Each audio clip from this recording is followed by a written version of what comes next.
어느 날 민수와 정우가 오랜만에 카페에서 만났습니다.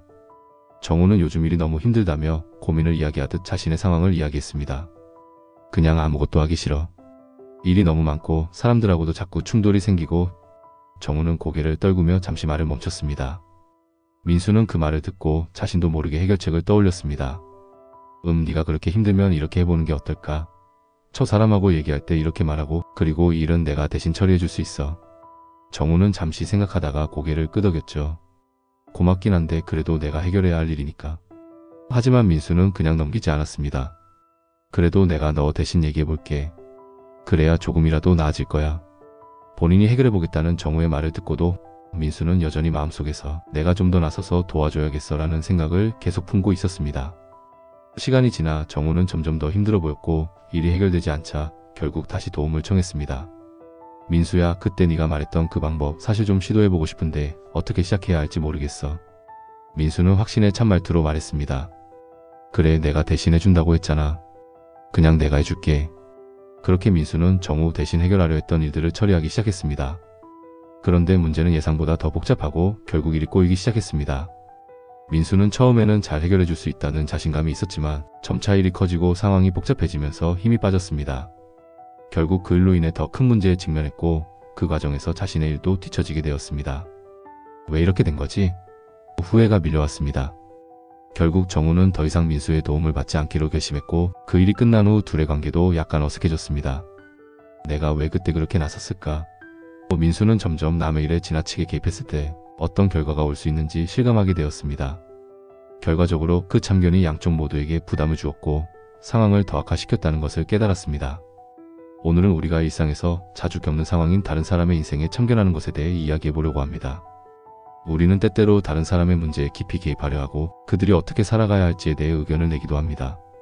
하지만 불교적인 관점에서 볼 때 이런 행동이 왜 옳지 않은지 한번 생각해 볼 필요가 있습니다. 첫째, 자신의 길을 가라. 불교에서 중요한 가르침 중 하나는 자신의 길을 가라입니다. 우리가 다른 사람의 인생에 지나치게 개입하게 되면 결국 본인이 걸어야 할 길 또한 놓치게 됩니다. 각자의 삶은 고유한 것이기 때문에 남의 삶을 그대로 따라가려고 해서는 안 됩니다. 불교에서는 각자의 업을 중시합니다. 우리의 삶은 우리의 업에 따라 결정되고 남의 삶도 그 사람만의 업에 따라 형성됩니다. 그러므로 우리는 각자의 업을 짊어지고 살아가야 하며 남이 짊어진 업까지 대신 짊어지려고 해서는 안 됩니다. 우리는 타인의 아픔을 함께 느끼고 도와주고 싶어 하지만 타인의 인생을 살아오며 쌓은 업은 그 본인만이 온전히 이해하고 받아들이고 있습니다. 따라서 타인의 업을 대신 해결해 주려 한다면 그 사람의 문제를 온전히 이해하지 못한 채 나의 인생 기준으로 그 문제를 해결하려 하는 것인데 이것은 맞지 않는 아사를 주는 것과 같죠. 그러니 그 조언이 문제 해결을 해준다고 장담할 수도 없죠. 그래서 그가 겪어온 과거와 그가 쌓아온 업을 존중하고 그가 스스로 문제를 해결하도록 도와주는 것이 중요합니다. 둘째, 고요한 마음, 진정한 공감. 불교에서는 마음의 평화를 매우 중요하게 생각합니다. 우리의 마음이 고요하고 평화로울 때 우리는 세상과 조화를 이루며 살아갈 수 있습니다.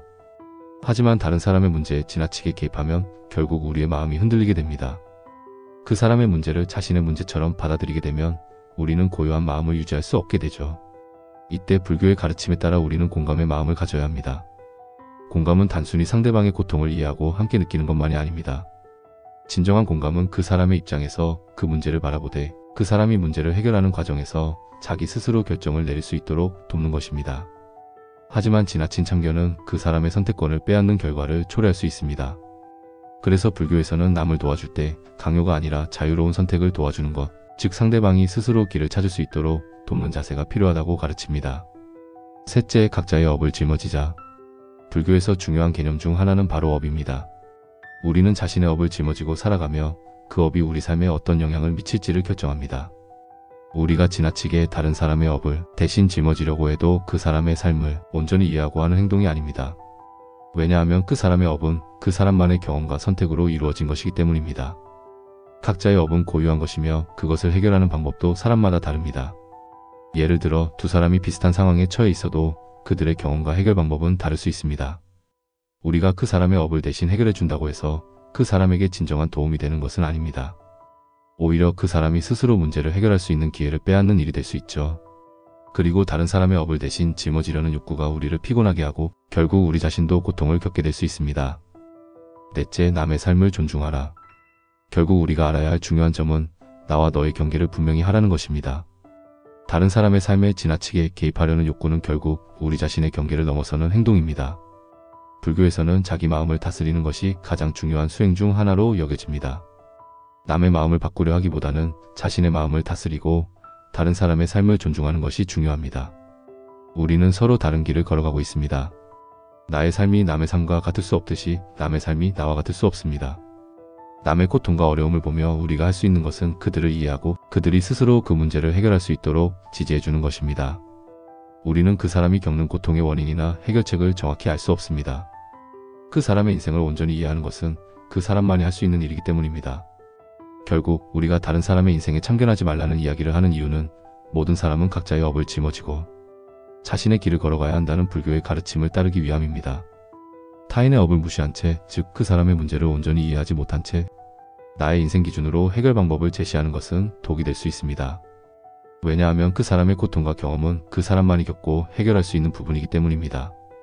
또한 남의 삶에 지나치게 개입하거나 그 사람의 결정을 대신하려는 것은 그 사람의 장기적인 성장과 자유를 방해하는 일이 될 수 있습니다.